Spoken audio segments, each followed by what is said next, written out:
কোপাই নদীর তীরে নিস্তব্ধতার বুক চিরে দাঁড়িয়ে আছে এক অমর বিশ্বাসের ঠিকানা কঙ্কালীতলা মন্দির, সতীপীঠের শেষ পীঠ, যেখানে দেবী সতীর কাঁকাল অর্থাৎ কোমরের হাড় পড়েছিল বলে কথিত। এই ভূমি তাই শুধু পবিত্র নয়, ভক্তির আগুনে দগ্ধ শক্তির আবাসস্থল বটে। কালী পুজোর রাতে এখানে জেগে ওঠেন মা মহাকালী।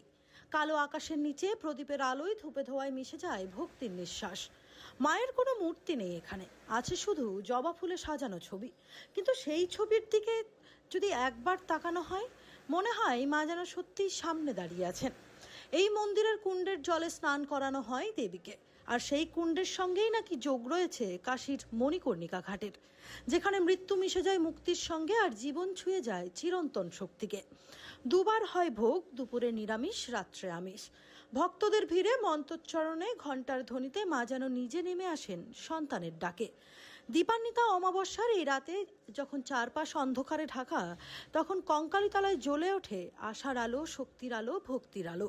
এ শুধু পুজো নয়, এ শক্তির উৎসব, মায়ের সঙ্গে আত্মার মিলনের মুহূর্ত। আমি এখানেই থাকি, মানে আমি জার্মানিতে থাকি, এখানে আমার বাড়ি আছে। হ্যাঁ, একদম, মানে এখানে আসতে তো এমনি ভালো লাগে, তার মধ্যে দীপাবলিতে এসে মানে এটাই তো সব থেকে বড় পুজো, আরো ভালো লেগেছে। হ্যাঁ হ্যাঁ হ্যাঁ, পুজো দেওয়া হয়েছে, খুব ভালো। আনন্দ মানে সে তো এমনি আনন্দ, এখানে আসতেই এমনি ভালো লাগে। কঙ্কালীতলা এমনই একটা জায়গা যে এসেই ভালো লাগে, দীপাবলিতে তো আরোই ভালো লাগবে। আমার নাম অঙ্কিতা শাসমল। মায়ের আরাধনা হচ্ছে, মায়ের সকাল থেকে মায়ের পুজো চলছে। অমাবস্যা লাগবে 2:45, তারপর থেকে বিশাল ভিড় হবে। তো মায়ের আরাধনা চলছে, ভোগ রাগ থেকে শুরু করে হোম যজ্ঞ থেকে শুরু করে বলিদান থেকে শুরু করে সমস্ত কিছু হবে আজকে।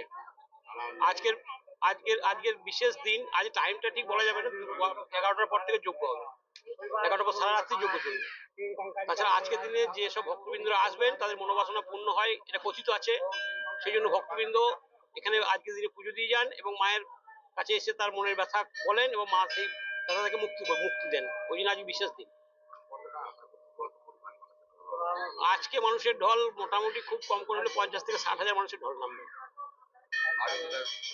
হ্যাঁ, আরতি হবে, যেমন মায়ের সময় গঙ্গা আরতির পর এখানে আরতি হবে।